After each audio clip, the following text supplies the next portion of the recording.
Now, preview time. So let's take a look at what's coming your way.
What's going on, everybody? Welcome to another brand new installment of Renegades Reviews, exclusively here as always on the Casa D18 Studios channel.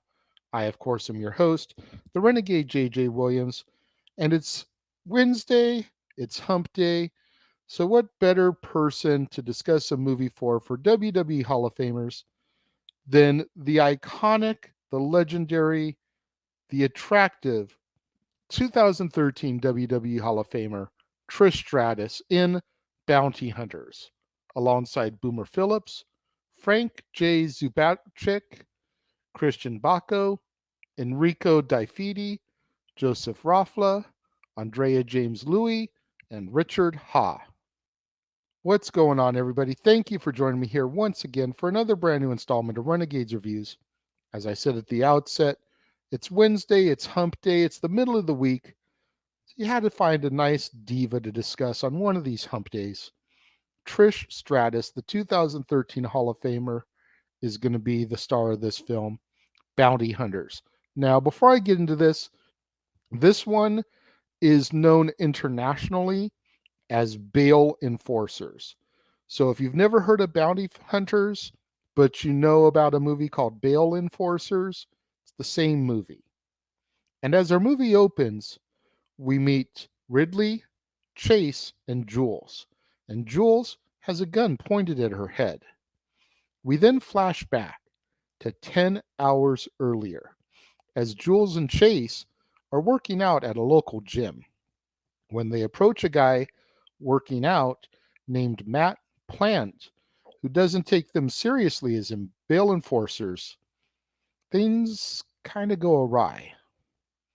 After Matt drops a weight onto Chase's foot, Jules proceeds to beat him down so that they can detain him and take him in. Afterwards, Ridley, Chase, and Jules head to the home of Peter Wallace in order to apprehend him so that they can collect another bounty. Later that evening, Ridley and Chase drop Jules off at her other job, a strip club, where she works as a bartender. As Peter is being taken back for lockup, he attempts to tempt Ridley and Chase with a bounty that would be worth $100,000. A mobster named Mario Antonio, who is hiding out inside of an Asian massage parlor.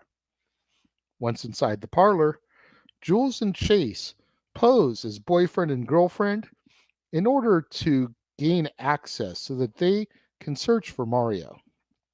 They apprehend Mario successfully, but one of the parlor employees calls Hal Lambino, Mario's boss.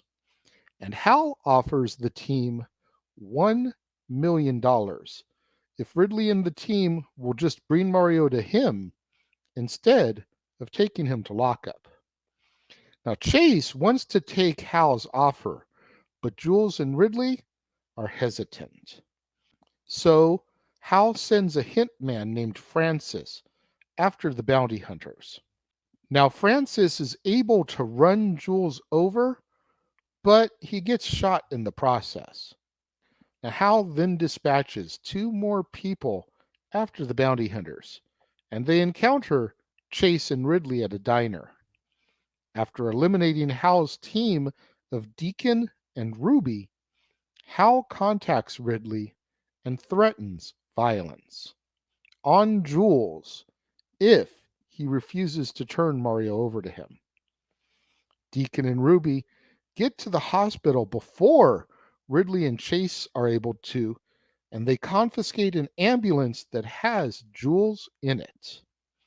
Jules fights off Ruby, but Ruby is able to sedate her. Hal then calls Ridley again and tells him to bring Mario to a warehouse in order to make a trade. Mario for Jules. At the warehouse, Jules fights Ruby one more time while Chase takes on Deacon and Ridley goes after Hal. Chase and Jules are successful, and we end up back where the movie began. Francis then comes in as Hal's backup plan, but he is shot by Chase after Francis kills Mario. Ridley calls for a finishing move, so Jules does the splits as Ridley and Chase open fire, killing Hal. Jules then picks up the bag of money that Frances brought containing $1 million, and the team walks off as our movie comes to its end. I kind of put this film in the same level as I did Money Plane. It was a good little popcorn action flick. There wasn't a whole lot of substance to it. You know, your big time movie critics would probably say this sucked because of stuff like that. But I was thoroughly entertained. I thought Trish did an amazing job. And at the end of the day, that's what I'm here to critique for these special themed months, is how the subject did. In this case, how the Hall of Famers did in their movies.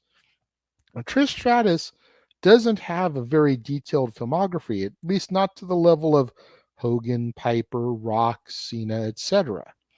She's done a few movies. She's done this. She's done a couple of Hallmark like made for TV Christmas films. And that's really it.